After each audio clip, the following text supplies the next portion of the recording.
In the headlines this hour,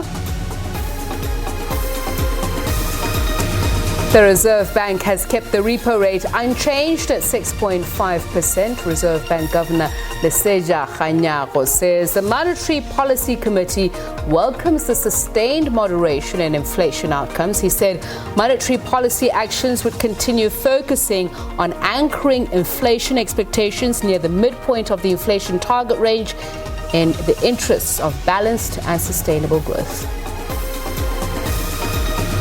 Trade Union Solidarity has served papers on cash-strapped SAAir and the Minister of Finance and Public Enterprises asking for the national carrier to put it into business rescue.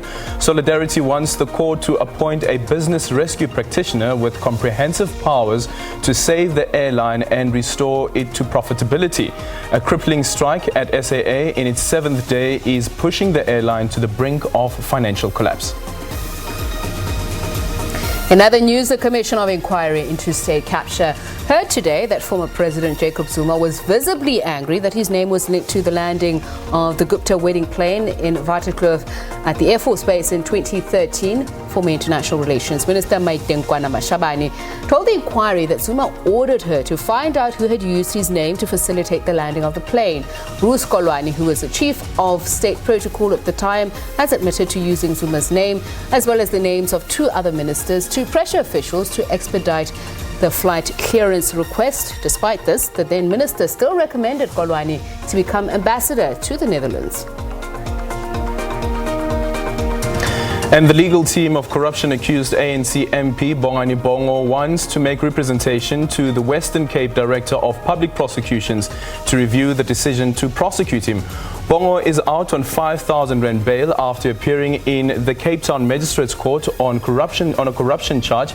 It relates to an alleged attempt to bribe evidence leader of the Parliament's Public Enterprise Committee's inquiry into state capture at Eskom in 2017.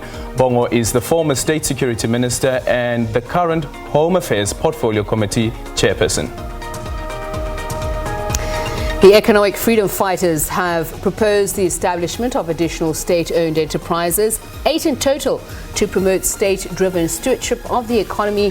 This forms part of the EFF's economic proposals ahead of its 2nd National People's Assembly Conference scheduled for December the 13th. The conference will see a raft of policies being discussed and the election of new leadership for the next 5 years. And the ANC and its alliance partners in the Western Cape have marched on ArcelorMittal plant in Saldanha to demand that the steel giant rethink its decision to close down in the new year. The plant is a critical economic driver in the West Coast town, but the company says it's no longer economically viable. 900 jobs are on the line, which protesters say will have a ripple effect on the entire community.